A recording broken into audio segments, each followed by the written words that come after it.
এসআইআরের নামে হেনস্থার প্রতিবাদে শুক্রবার তুফানগঞ্জ ২ নম্বর বিডিও অফিসের সামনে ঝাড়ু হাতে বিক্ষোভ মহিলাদের। বিজেপির বিরুদ্ধে স্লোগান তুললেন এলাকার মহিলারা। ঘটনায় ব্যাপক উত্তেজনা ছড়ায়।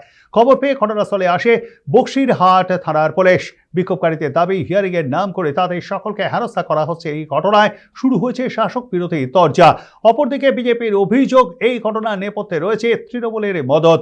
যদি এমন অভিযোগ মানতে নারাজ শাসক শিবির।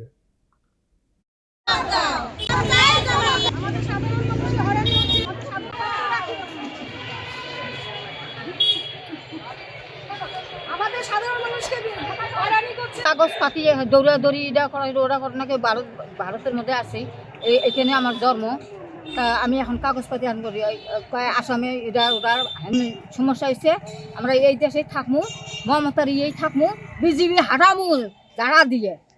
যেখানে এসআইআর চলছে, নির্বাচন কমিশন করাচ্ছে, শুধু আমাদের রাজ্য নয়, আরও দেশের আমাদের আরও 12টা রাজ্যে চলছে।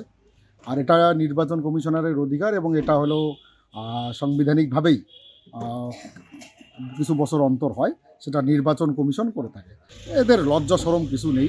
বেহায়ার মতো কিছু দিন দুঃখী মহিলাকে, বেশিরভাগ এক শ্রেণীর মহিলা, তাদেরকে নিয়ে জড়ো করে নিজেদের ব্লক প্রশাসনের সামনে দাঁড় করিয়ে মিথ্যা অপপ্রচার চলছে। এই মিথ্যা বলি মানুষ আর কান দিচ্ছে না।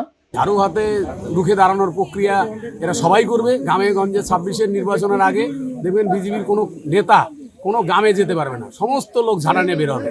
এবার বিধানসভা 26-এর ভোটে এদের ঝাড়া পেটাই হবে।